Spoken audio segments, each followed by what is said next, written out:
ನಮಸ್ಕಾರಗಳು. ನಾನು ಸಾವಿತ್ರಿ ಅಂತ. ಈ ದಿವಸ ನಾನು ಸಂಶೋಧನೆಯ ಪ್ರಕಾರಗಳು, ವಿಧಗಳು ಅಥವಾ ಬಗೆಗಳು ಇದ್ರ ಬಗ್ಗೆ ಹೇಳ್ತಾ ಇದ್ದೇನೆ. ಅದರ ವಿವರಣೆ ಕೊಡ್ತಾ ಇಲ್ಲ, ಆದರೆ ಎಷ್ಟು ಪ್ರಕಾರಗಳನ್ನು ನಾವು ಸಂಶೋಧನೆಯ ಮುಖಾಂತರವಾಗಿ ತಿಳಿದುಕೊಳ್ಬೋದು ಅನ್ನೋದನ್ನು ನಿಮ್ಮ ಮುಂದೆ ಹೇಳ್ತಾ ಇದ್ದಾನೆ. ಸಂಶೋಧನೆಯಲ್ಲಿ ಸುಮಾರು 15 ವಿಧಗಳು, 15 ಬಗೆಗಳು, 15 ಪ್ರಕಾರಗಳು ಇದ್ದಾವೆ ಅಂತಂದ. ಅದರಲ್ಲಿ ಮೊದಲನೇದಾಗಿ ಶುದ್ಧ ಸಂಶೋಧನೆ ಅಂತ. ಈ ಶುದ್ಧ ಸಂಶೋಧನೆಗೆ ಮತ್ತೊಂದು ಹೆಸರು ಮೂಲ ಸಂಶೋಧನೆ ಅಂತಂದೂ ಕೂಡ ನಾವು ಕರೆಯಬಹುದು. ಆಮೇಲೆ ಎರಡನೇದು ಅನ್ವಯಿಕ ಸಂಶೋಧನೆ ಅಂತ.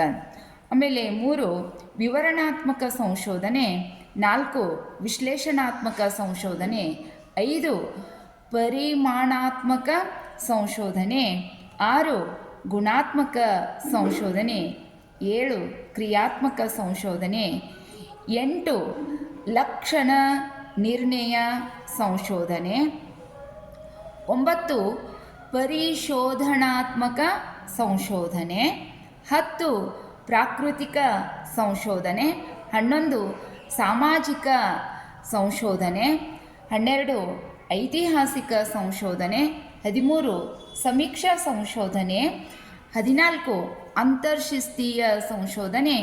ಕೊನೆಯದಾಗಿ ಈ ಎಲ್ಲ ಸಂಶೋಧನೆಗಳನ್ನು ನಾವು ತೌಲನಿಕವಾಗಿ ಅಧ್ಯಯನವನ್ನು ತೆಗೆದುಕೊಂಡಾಗ ಅದು ತೌಲನಿಕ ಸಂಶೋಧನೆ ಅಂತಂದ.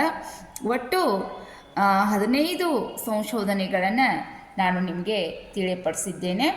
ಇದರಲ್ಲಿ ಸಂಶೋಧನಾರ್ಥಿಗಳು ತಮ್ಮ ತಮ್ಮ ವಿಷಯದ ಆಯ್ಕೆಗನುಗುಣವಾಗಿ ಆಯಾ ಸಂಶೋಧನೆ ಪ್ರಕಾರಗಳನ್ನು, ಅಲ್ಲಿ ಆಕಾರಗಳನ್ನು ವಿಶ್ಲೇಷಣೆ ಮಾಡ್ತಾ ಹೋಗಬೇಕು ಅಂತಂದು ತಮ್ಮೆಲ್ಲರಿಗೂ ಅನಂತವಾದಂಥ ಭಕ್ತಿಯ ಶರಣಾರ್ಥಿಗಳು. ಶುಭವಾಗಲಿ ಎಲ್ಲರಿಗೂ.